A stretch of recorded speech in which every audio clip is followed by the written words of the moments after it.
গোরা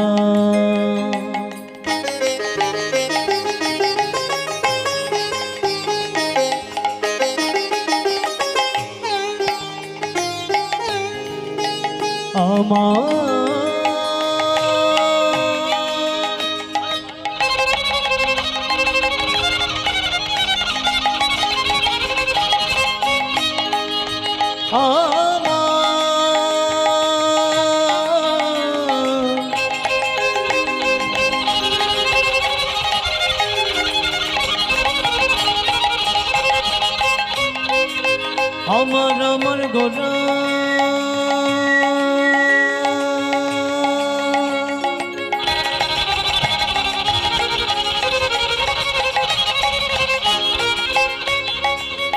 আমার গোরা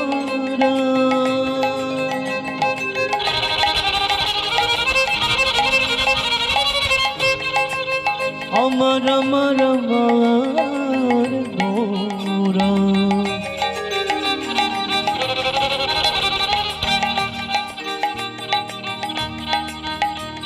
আমার গোরা গোরা জয় রে গোরা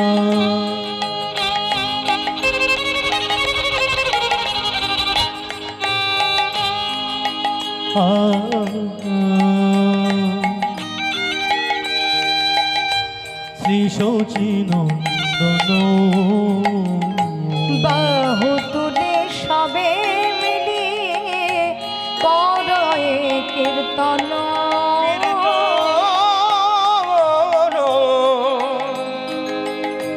সবে মিলে বাহু তোলে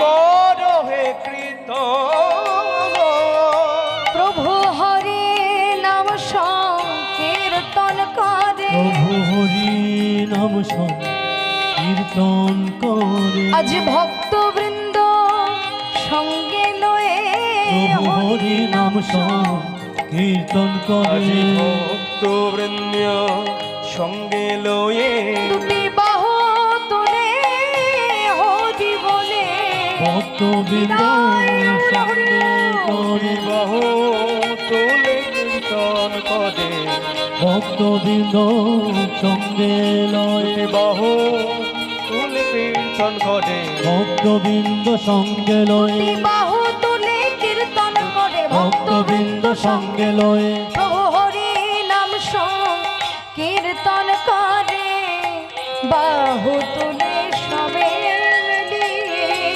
করয়ে কীর্তন তম বাহু তুলে সবে মিলে করহে কীর্তন জয় রে গোরা আমার শ্রী শচীনন্দন বাহু তুলে সবে মিলে করয়ে কীর্তন করহে কীর্তন শ্রীধাম নবদ্বীপ অনন্ত লীলার সাক্ষী হয়ে সেই ভাগ্যবতী সুরধ্বনি আজও প্রবাহিত। সেই সুরধ্বনি তীর পরে শ্রীমন মহাপ্রভু আমার ভক্ত সঙ্গে মনানন্দে যেন কীর্তনানন্দে মেতে উঠেছে। জয় রে গোরা শ্রী শচীনন্দন বাহু তুলে সবে মিলি করয়ে কীর্তন। গৌর যখন সেই সুরধ্বনির তীরে ভক্তবৃন্দকে সঙ্গে নিয়ে খেলা করছে, কীর্তন করছে, কীর্তনের খেলা, দুটি বাহু তুলে আমার গৌর খেলা করছে ভক্ত সঙ্গে। শুদ্ধ গঙ্গা সুদীর ঘঙ্ঘ গঙ্গা তীরে সমুদ্ভব দয়ালু কীর্তন গ্রাহী ভব স্বামী কলৌ যোগে। অর্থাৎ শুদ্ধ গঙ্গা। কেন বলা হয়েছে শুদ্ধ গঙ্গা? তার কারণ দেখুন, গঙ্গা জলে কত মরা পচা গলা ভাসিয়ে দেওয়া হয়, তাই না? কত নোংরা আবর্জনা গঙ্গা জলে সব, কিন্তু গঙ্গার পবিত্রতা কোনোদিন নষ্ট হয়েছে? গঙ্গার যে পবিত্রতা সেই পবিত্রতাই থেকে যাবে। গঙ্গা জল ছাড়া কোনো শুভ কাজ সুসম্পন্ন হয় না। যে পবিত্রতা সেই পবিত্রতাই থাকবে, যতই মোড়া পচা গলা ফেলুক না কেন। ঠিক তেমনি তাই বলছি, শুদ্ধ গঙ্গা সুদীর্ঘ দীর্ঘ গঙ্গা, গঙ্গা তীরে সমুদ্ভব। সমুদ্ভব হয়েছে কে? উদ্ভব হয়েছে কে? দয়ালু কীর্তনগ্রাহী, যিনি আমার দয়াল কীর্তন দাতা, আমার প্রভু শ্রীমন মহাপ্রভু ভবস্বামী কলৌ যুগে। তিনি শুধু নদিয়ার মাঝে নয়, তিনি শুধু সুরধনির তীরে নয়, তিনি আমাদের এই কলি যুগে আবির্ভূত হয়েছেন। সেই গৌরাজ খেলছে ভক্ত সঙ্গে হরি নামের খেলা, তার মাঝে মাঝে গৌর নৃত্য করছে। কেমন ভাবে না, আমার গৌরাঙ্গ নাচিছে, গৌরাঙ্গ নাচিছে, আমার গৌরাঙ্গ নাচিছে, গৌরাঙ্গ নাচিছে, হেলে দুলে বাহু তুলে, আমার গৌরাঙ্গ নাচিছে, হেলে দুলে বাহু তুলে গৌরাঙ্গ নাচিছে। আজ ভক্তবৃন্দ সঙ্গে লয়ে গৌরাঙ্গ নাচিছে, আজি ভক্তবৃন্দ সঙ্গে লয়ে গৌরাঙ্গ নাচিছে। ভক্তবৃন্দ সঙ্গে লয়ে গৌরাঙ্গ নাচিছে, মুখে হরি হরি হরি বলে গৌরাঙ্গ গৌরাঙ্গ নাচিছে, হরি হরি হরি বলে গৌরাঙ্গ নাচিছে। গৌরাঙ্গ শুধু নৃত্য করছে, গৌরাঙ্গ নৃত্য করছে তা নয়, গৌর যখন নাচছে সেই সঙ্গে আমার নিতাই চাঁদও ছুটে এসেছে। ছুটে এসে গৌরাঙ্গের গলা জড়িয়ে ধরে আমার নিত্যানন্দ নাচিছে, আমার নিত্যানন্দ নাচিছে, নিত্যানন্দ নাচিছে, গৌরাঙ্গের গলা ধরে আমার নিত্যানন্দ নাচিছে, আমার গৌরাঙ্গের গলা ধরে নিত্যানন্দ নাচিছে। গৌরাঙ্গের গলা ধরে নিত্যানন্দ নাচিছে, নিত্যানন্দ নাচছে। নিত্যানন্দকে নৃত্য করতে দেখে ছুটে এসেছে কি অদ্বৈত প্রভু। অদ্বৈত প্রভু এবার গৌর নিতাই দুজনের সঙ্গে নৃত্য করছে। আমার অদ্বৈত নাচিছে, আমার অদ্বৈত নাচিছে, আমার অদ্বৈত নাচিছে, আমার অদ্বৈত নাচিছে, গৌর হরি হরি বল, আমার অদ্বৈত নাচিছে, হরি বলে অদ্বৈত নাচিছে, গৌর হরি হরি বল, আমার অদ্বৈত নাচিছে, গৌর হরি হরি বলে অদ্বৈত নাচিছে। আবার গদাধর নাচিছে, আবার গদাধর নাচিছে, আমার গদাধর নাচিছে, বলে পরম বন্ধু কাছে পেয়ে গদাধর গদাধর নাচিছে, আজি পরম বন্ধু কাছে পেয়ে গৌরাঙ্গ নাচিছে, পরম বন্ধু কাছে পেয়ে গদাধর নাচিছে, পরম বন্ধু কাছে পেয়ে গদাধর নাচিছে, আবার শ্রীবাস নাচিছে, শ্রীবাস নাচিছে, আবার শ্রীবাস নাচিছে, আবার শ্রীবাস নাচিছে, ভক্তবৃন্দ সঙ্গে করে শ্রী শ্রীবাস নাচিছে, আজি ভক্তবৃন্দ সঙ্গে নিতাই গৌর হরি হরি বলে শ্রীবাস হরি নাচিছে, বল। হরি হরি হরি বলে শ্রীবাস নাচিছে, মুখে হরি হরি হরি বলে ভক্তবৃন্দ সঙ্গে লয়ে মুখে হরি হরি হরি বলে ভক্তবৃন্দ সঙ্গে লয়ে শ্রীবাস নাচিছে, শ্রীবাস নাচিছে। মনানন্দে ভক্ত সঙ্গে গৌর কীর্তন করছে। তাহলে দেখুন, আজ এখানে যে আমরা কীর্তন শুনছি, এই কীর্তন কি? আমার মহাপ্রভু তিনিও হরিনাম এনেছেন, তিনিও কিন্তু কীর্তন এনেছেন। এই হরিনাম বা কীর্তন এ কোথাকার সম্পদ? কোথা থেকে আমরা পেয়েছি? কোথায় ছিল এই সম্পদ?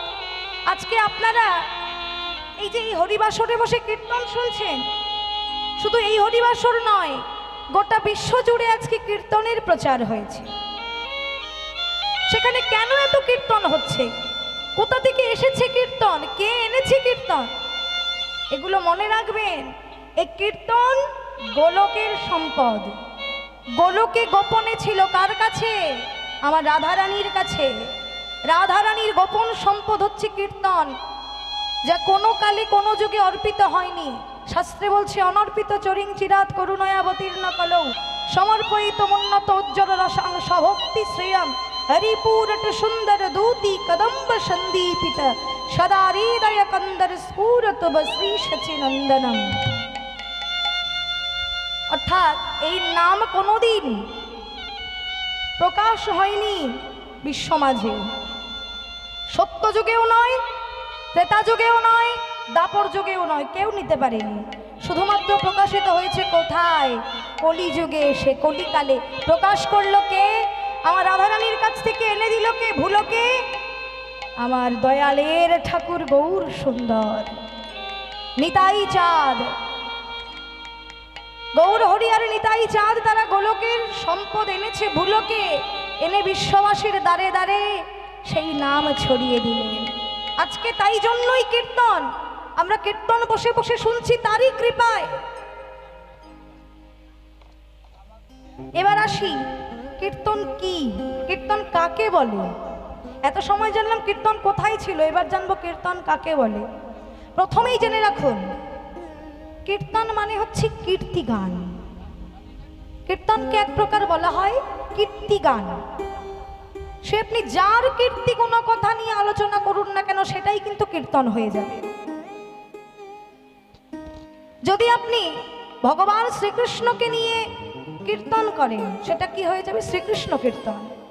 যদি আপনি আমার মা কালীকে নিয়ে যদি কীর্তন করেন, সেটা হয়ে যাবে কালী কীর্তন। যদি আপনি বাবা মহাদেব, যিনি পরম বৈষ্ণব চূড়ামণি, সেই বাবা মহাদেবের কীর্তি গুণ কথা নিয়ে আপনি আলোচনা করে কীর্তন করেন, সেটা হয়ে যাবে শিব কীর্তন। কীর্তন মানেই কীর্তিগান। সে আপনি যার সম্পর্কে কীর্তিগান করবে, সেটাই হয়ে যাবে কীর্তন। তবে কীর্তন আলাদা, আর আজ যেটা হচ্ছে সেটা পদাবলী কীর্তন।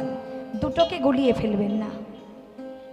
আমরা অনেকে এই কীর্তনকে বিভিন্ন নামে জানি। কেউ বলে হরিনাম, কেউ বলে কীর্তন, কেউ বলে পদাবলী কীর্তন। তবে এটাকে বলা হয় পদাবলী কীর্তন।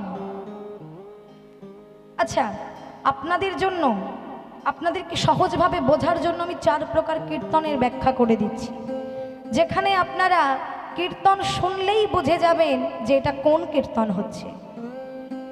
কীর্তন বিভিন্ন গ্রন্থে বর্ণিত আছে। কীর্তন 2 প্রকার, একটা নাম কীর্তন আর একটা লীলা কীর্তন। এই 2 ধরনের কীর্তন আমরা বেশিরভাগই জেনে থাকি। আবার কোন কোন শাস্ত্রে বর্ণিত আছে, কোন কোন গ্রন্থে বর্ণিত আছে কীর্তন 4 প্রকার। 4 টাইপস অফ কীর্তন। 4 প্রকার কীর্তন, 4 ভাগে কীর্তনকে ভাগ করা হয়। খুব মন দিয়ে শুনুন, কেউ কথা বলবেন না। এগুলো জানলেই আপনারা বুঝতে পারবেন কীর্তন শুনলেই যেটা কোন কীর্তন হচ্ছে।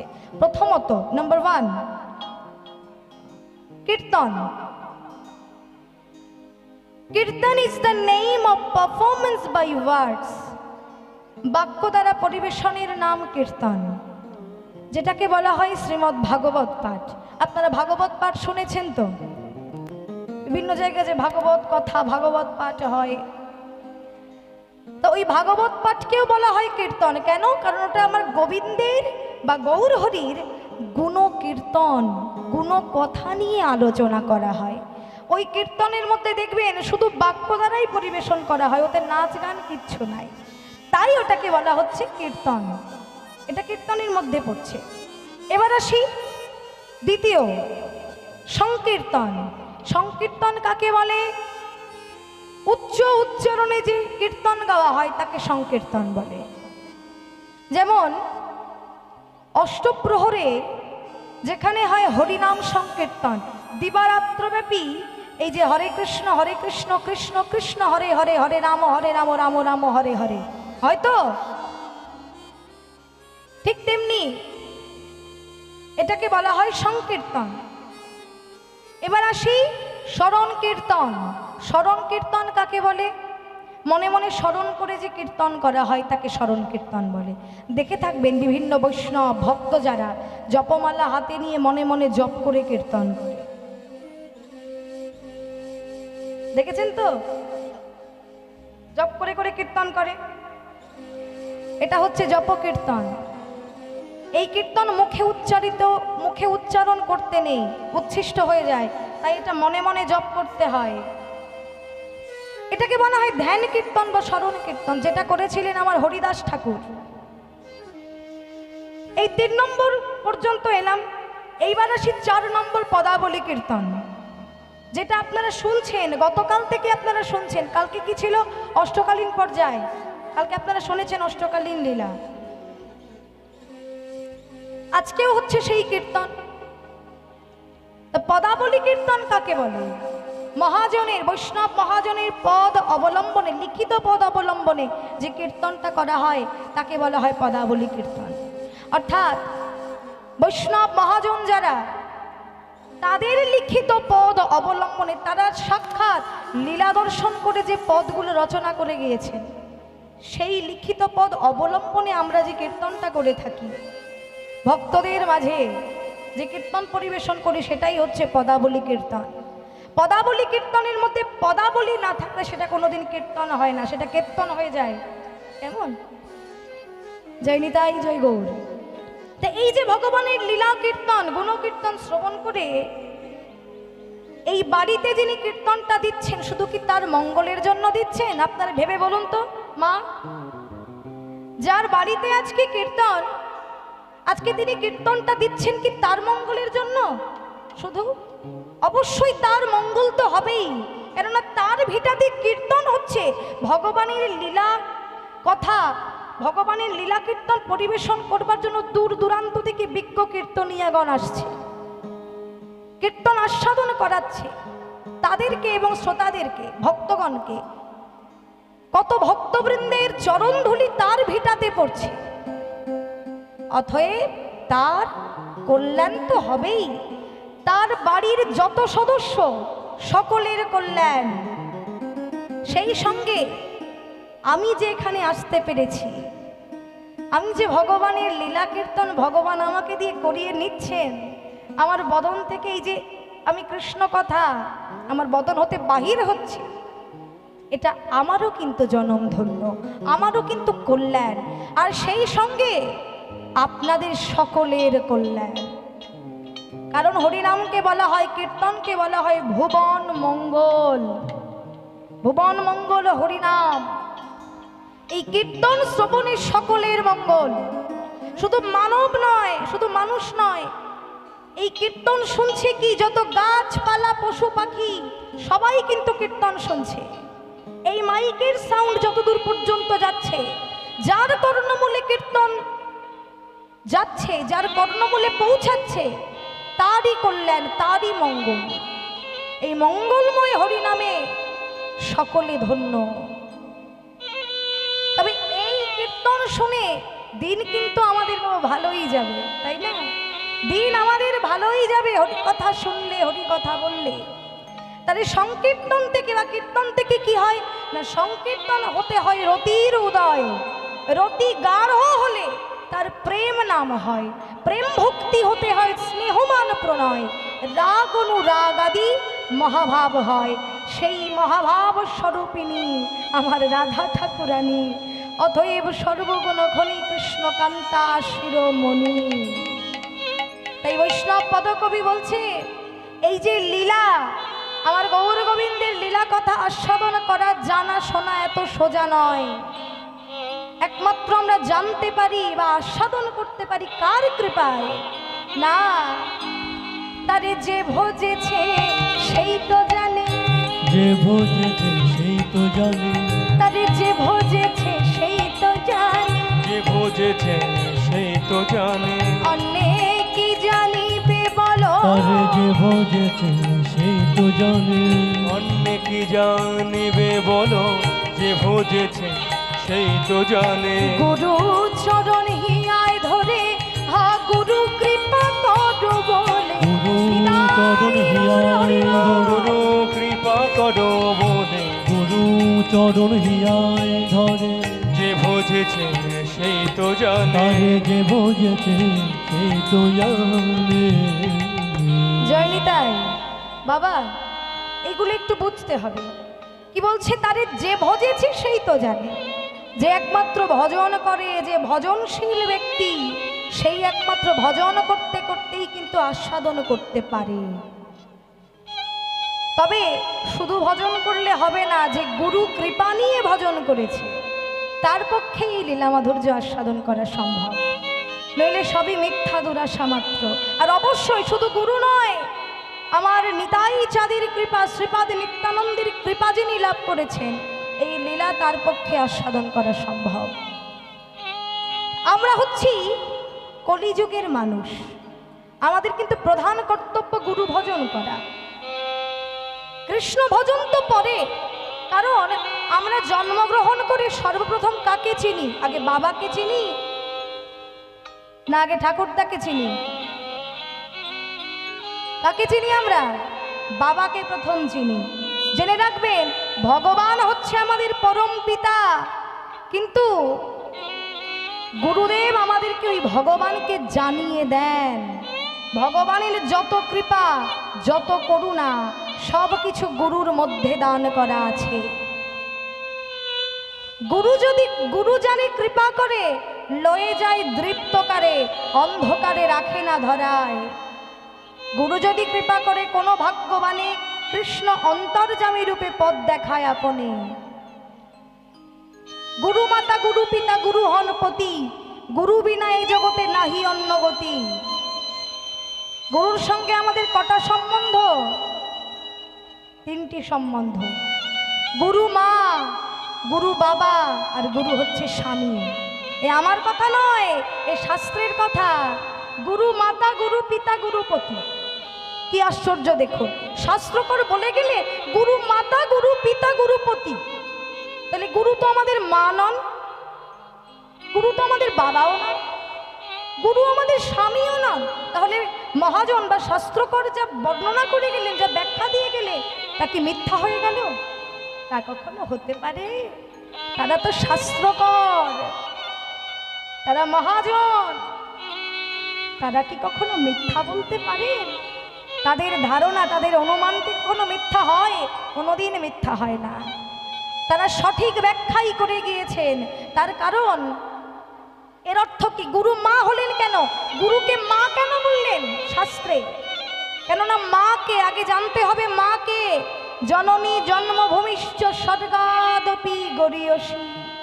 আহা, যিনি স্বর্গের চেয়েও বড়, তিনি হচ্ছেন আমাদের জননী, আমাদের মা। মা কি করেন? নিজের সন্তান জন্ম দিতে যে নিজের জীবনের ঝুঁকি পর্যন্ত নিয়ে থাকেন। আপনারা তো মা, বলুন তো আমি মিথ্যা বলছি কি? মায়েরা 10 মাস 10 দিন প্রসব যন্ত্রণা সহ্য করে, কত কষ্ট করে একটা সন্তানকে পৃথিবীর আলো দেখায়। পৃথিবীর আলো দেখাতে গিয়ে নিজে হয়তো মৃত্যুর সঙ্গে লড়াই করছে। কত মা অকালে চলে যায় একটা সন্তান জন্ম দিতে যেয়ে। তেমনি এই জগৎ সংসারে মায়ের ভূমিকা যেমন সবথেকে বড়, গুরুর ভূমিকাও তেমনি। কারণ মা আমাদেরকে জন্ম দিয়ে পৃথিবীর আলো দেখিয়েছে, আর গুরুদেব আমার হৃদয়ে ভক্তি প্রেমের জন্ম দিয়ে কৃষ্ণ প্রেমের, কৃষ্ণ ভজনের পথ দেখিয়েছে। নিতাই গৌর হরিবল, হরিবল, হরিবল। কৃষ্ণ ভজনের পথ দেখিয়ে দিয়েছে। তাই গুরুকে বলা হয়েছে মা। আর গুরুকে বাবা বলা হলো কেন? বাবাকে আগে জানুন। বাবাকে, বাবা কাকে বলে? পিতা স্বর্গ, পিতা ধর্ম, পিতা হি পরমাং তপ, পিতরি প্রতিমাপন্নে প্রিয়ন্তে সর্বদেবতা। সর্বদেবতারও যিনি উপরে,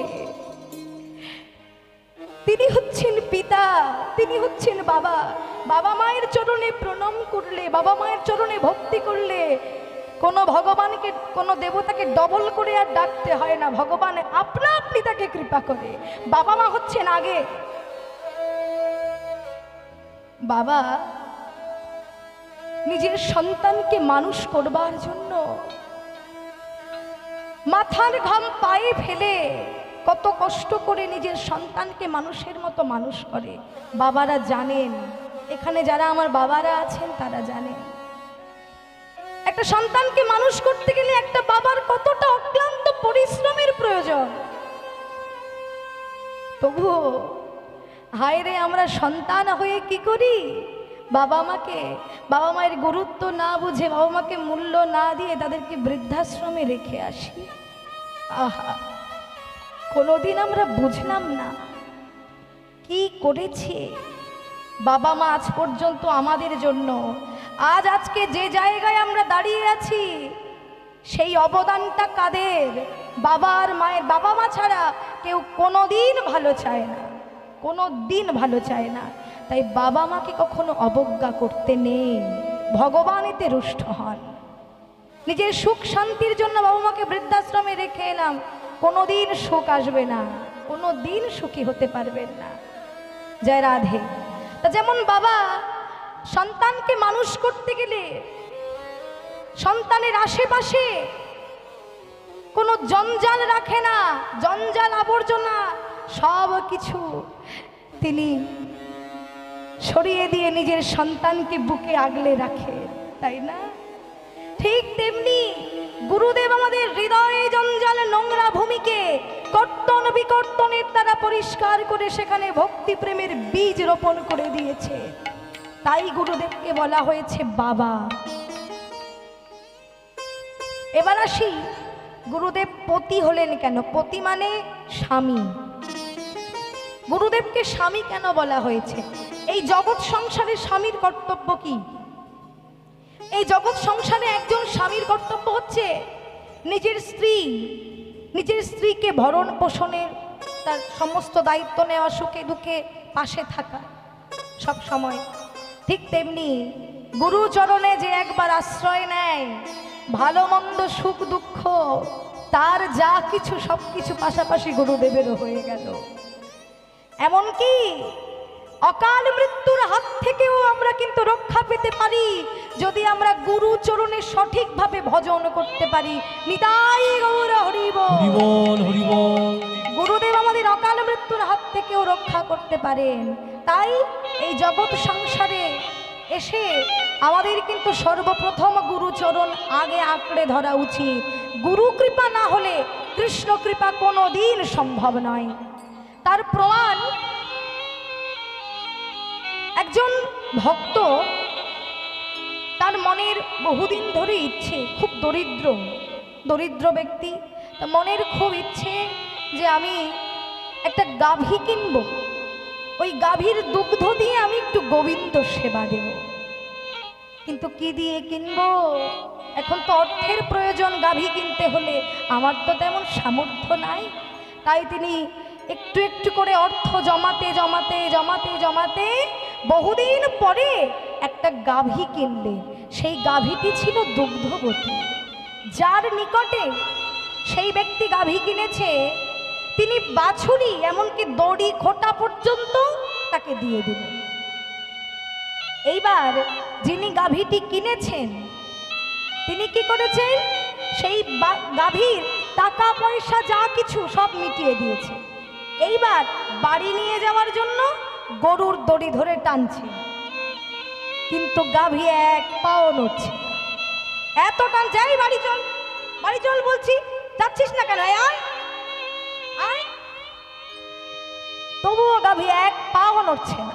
বিরক্তি হয়ে সেই ব্যক্তি ভাবছে, হায় রে, আমার টাকাগুলি শেষে বিফলে চলে গেল, এ গাভী তো যাচ্ছে না দেখছি, হায় হায় হায়, এখন আমি কি করব? এমন সময় বসে বসে কপাল চাপড়াচ্ছে আর কাঁদছে। এমন সময় ওই পথ দিয়ে যাচ্ছিল একজন কৃষ্ণ ভক্ত, আপনাদের মতো কৃষ্ণ ভক্ত। তিনি তাকিয়ে সব কিছু দেখলেন। দেখার পরে ওই ভক্তের উদ্দেশ্যে বলছে, ও ভাই, আরে হ্যাঁ তোমাকে বলছি, অমন করে গরুর দড়ি ধরে টানাটানি করছো কেন? শোনো বলি, আমি বুঝতে পেরেছি। শোনো তোমায় বলি, সারাদিন কেন, সারা জনম যদি টানতে থাকো গাভী যাবে না।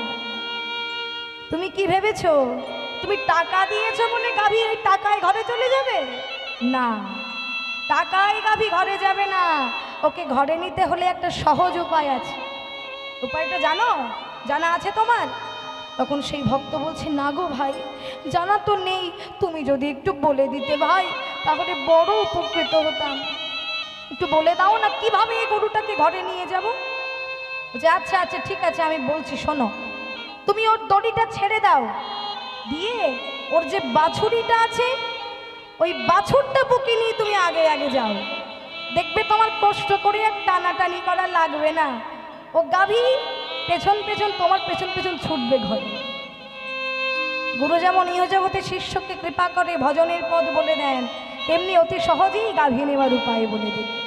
তখন সেই ভক্ত কি করলেন, ওই কৃষ্ণ ভক্তের কথা শুনে গাভীর দড়িটা ছেড়ে দিয়ে যে বাছুরিটা আছে ওই বাছুরিটা বুকে নিয়ে আগে আগে চলেছে। আর অমনি তাই হলো, আর কষ্ট করে টানাটানি আর লাগলো না, সহজেই পেছন পেছন গাভী ঘরে ছুটল। তেমনি এখানেই তো বুঝতে হবে, এখানেই তো শিক্ষা, যে সারা জনম যদি গুরুচরণে আশ্রয় আগে না নিয়ে সারা জনম ওই গোবিন্দের সামনে পড়ে গোবিন্দের চরণে মাথা কুটে কুটে হে গোবিন্দ কৃপা করো, হে গোবিন্দ কৃপা করো বলে মাথা কুটে কুটে মরে যাই, রক্ত জড়িয়ে ফেলি, তাও আমরা কৃষ্ণকে পাবো না, পাওয়া যাবে না।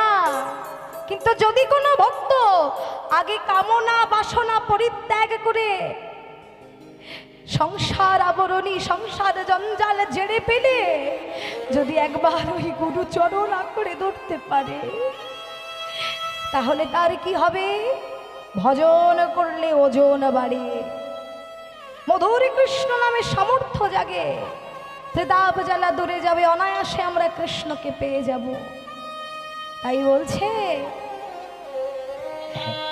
বলছে শোনো ওহে কলির জি, তোমাদেরকে একটা কথা বলি, কলিযুগে জন্ম পেয়েছো, কলিকালে জন্ম পেয়েছো, সব কিছু পড়ে থাকবে, এই সংসার পরিজন সব একই রকম পড়ে থাকবে, কিন্তু মনে রেখো যার মুখে ভাই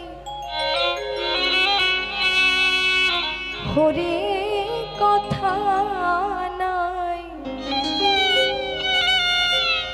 তার কাছে তুমি যেও না, যেও না। যার মুখে হরি কথা নয়, তার পানে তুমি যেও না। যার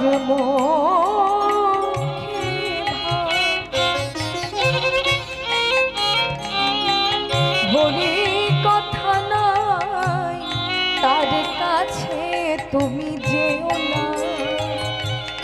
যার মুখে হরি কথা নয়, তার পানে তুমি যেও না। বলি যার মুখ দেখি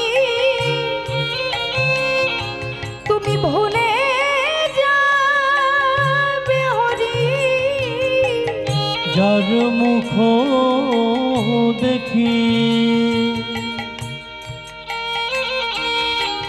ভুলে যাবে হরি,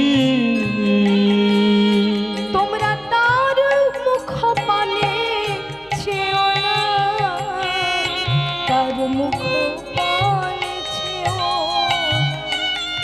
যার মুখ দেখি ভুলে যাবে হরি, তার মুখ পানে চেও না, চেও না, তার মুখ পানে চেও না। কি বলছে দেখুন, যার মুখে ভাই হরি কথা নাই, তার কাছে তুমি যেও না। যে কৃষ্ণ কথা শোনে না, যে কৃষ্ণ নাম করে না, যার সংস্পর্শে গেলে কৃষ্ণ নামকে তুমি ভুলে যাবে, তুমি তার কাছে যেও না। যার মুখ দর্শন করলে তুমি আমার গোবিন্দকে ভুলে যাবে, তার মুখ দর্শন করো না। এই শোনো, কদিন রহিবে ভব মাঝিয়া, কদিন রহিবে ভব মাঝিয়া, কদিন রহিবে ভব মাঝিয়া, কদিন রহিবে ভব মাঝে অবিলম্বে করো যা কদিন রহিবে ভব মজিয়া, অবিলম্বে করো যা করিবা। শোনো